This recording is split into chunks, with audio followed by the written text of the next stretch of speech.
Bueno, son Xosé Vilamoure. Vou presentar aquí a exposición que vou facer aquí no Centro Cultural da Diputación de Ourense, e que vai durar do 7 de xullo ao 15 de agosto.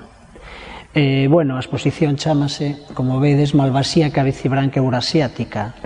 Ese é o título dunha serie de 34 cadros que ocupan a parte digamos grande, maior da SA. A temática é animais en perigo de extinción, dentro de digamos humanizados, non? Dentro dos corpos das persoas, non?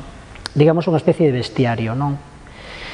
É unha serie que comenzan en branco e negro, casi todas son en branco e negro ou grises, maiormente, hasta que ao final da serie, según vou rematando a serie, que realmente se compón de 70 cadros, aquí está a mitad exposta nada máis, pois empeza a entrar un poquinho de cor, pero cores apagados e cores grises, non?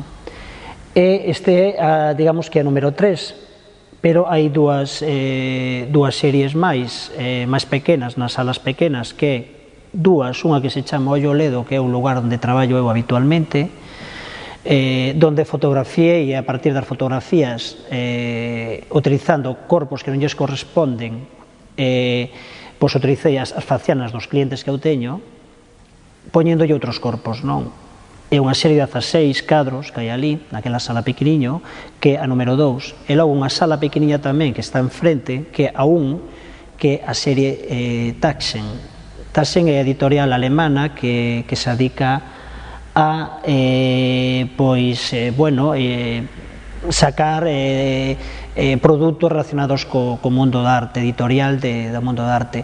E fixen esa serie, que foi a primeira que fixen, relacionada con retratos, sacando do índice dun catálogo de un libro que se chama Artistas do século XX, que son 2 libros, e collendo as fotos que están no índice en branco e negro, e a partir de aí fixen unha serie que se chama así, serie Taxen, que son tamén corpos que non lle corresponden aos artistas ou aos arquitectos, os que salen no catálogo ou no libro, e a partir de aí facendo unha serie bastante longa que casi completei o índice dos artistas, non? O sea que está dividido en 2, que que é a primeira serie que pintei no ano 2006, outra serie que é do 7, e esta, a grande, a dos animais, que é do 8 e do 9, do 2008-2009. Agardo que a xente lle guste. Eu creo que supoño que no mundo do retrato non está todo dito, e creo que o que intento é arañar un pouquiño máis dentro da magnífica historia do século XX ou da historia do arte. E humildemente creo que poñer o meu pequeno graniño de area, ínfimo seguramente, pero digamos que teño certa obsesión polo retrato e pola manipulación de realidades, non?